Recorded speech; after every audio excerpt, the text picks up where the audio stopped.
Assalamualaikum warahmatullahi wabarakatuh. Selamat pagi. Perkenalkan, saya Andir Maulana Dan dan saya Rasya Siva. kami dari PWCC. Dalam video ini kami akan mempresentasikan hasil resensi kritis kami terhadap 5 artikel ilmiah terkait teori belajar dan praktik.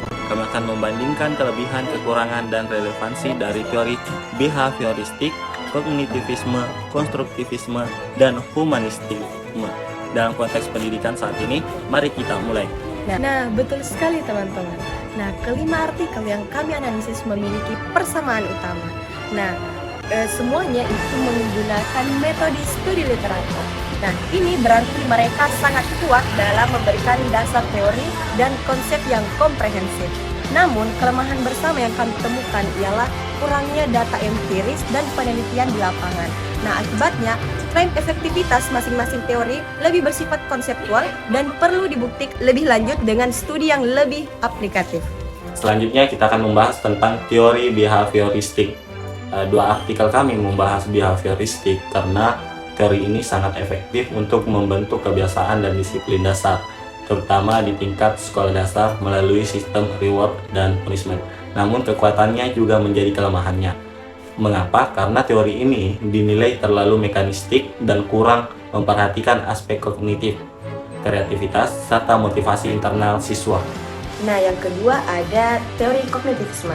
Nah, teori ini berbeda dengan behavioristik tadi. Nah, artikel mengenai kognitivisme ini lebih menekankan pada proses mental internal. Nah, seperti pemahaman, insight, dan transfer pengetahuan. Nah, teori ini sangat relevan untuk menciptakan pemahaman yang mendalam dan bermakna. Nah, kita sebagai guru sangat-sangat berperan untuk menyajikan informasi secara utuh dan logis agar siswa-siswa dapat lebih melihat gambaran besar dari satu materi tersebut. Nah, selanjutnya itu adalah teori konstruktivisme. Ini adalah evolusi dari teori sebelumnya. Konstruktivisme menempatkan siswa sebagai aktor aktif yang membangun pengetahuan sendiri melalui pengalaman dan interaksi sosial. Guru berubah peran dari instruktur menjadi fasilitator. Artikel ini menunjukkan bahwa pendekatan ini dapat meningkatkan keaktifan, hasil belajar, dan keterampilan sosial emosional siswa. Ya teman-teman, yang terakhir ada teori humanistik.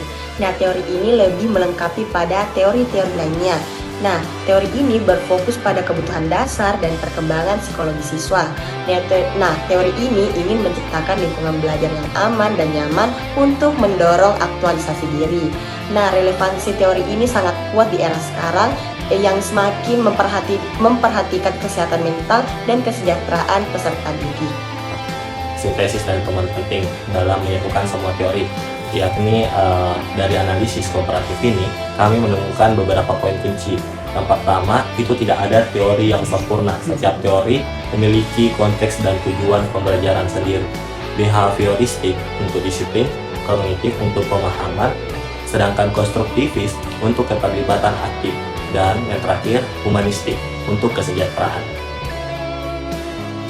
Nah, yang kedua ada tren pendidikan modern. Nah, tren pendidikan modern ini bergerak dari guru sentris behavioristik ke student sentris, konstruktivisme, dan humanistik. Nah, tren ini menekankan pada peran aktif dan kesejahteraan siswa. Dan setelah kedua, yang ketiga, guru yang efektif adalah guru yang mampu mengintegrasikan berbagai teori ini secara fleksibel, yang menyesuaikan dengan materi serta tujuan pembelajaran dan kebutuhan karakteristik siswanya. Seorang guru bisa menggunakan behavioristik untuk membangun rutinitas, lalu beralih ke pendekatan konstruktivis untuk proyek kelompok, dan menerapkan prinsip humanistik untuk membangun iklim kelas yang positif. Nah, selanjutnya kita memasuki tahap implikasi dan rekomendasi. Nah, berdasarkan temuan yang kami temukan, kami dapat merekomendasikan dua hal. Nah, yang pertama, bagi peneliti selanjutnya, hal ini perlu dilakukan penelitian empiris yang menguji efektivitas integrasi berbagai teori belajar ini dalam satu model pembelajaran di kelas. Bagi praktisi pendidikan, seorang guru perlu meningkatkan pemahaman tentang berbagai teori belajar ini dan berlatih untuk merancang pembelajaran yang eklektik atau menggabungkan kekuatan dari masing-masing teori. Hanya bergantung pada satu pendekatan. Nah teman-teman, itulah tadi pemaparan perbandingan dari kami terkait artikel-artikel yang sudah kami review. Nah di sini kami dapat menyimpulkan bahwa kelima teori belajar ini bukan untuk dipertentangkan, melainkan untuk saling melengkapi. Nah pemahaman yang komprehensif terhadapnya akan sangat membantu dalam menciptakan praktik pendidikan yang lebih efektif, relevan, dan memanusiakan.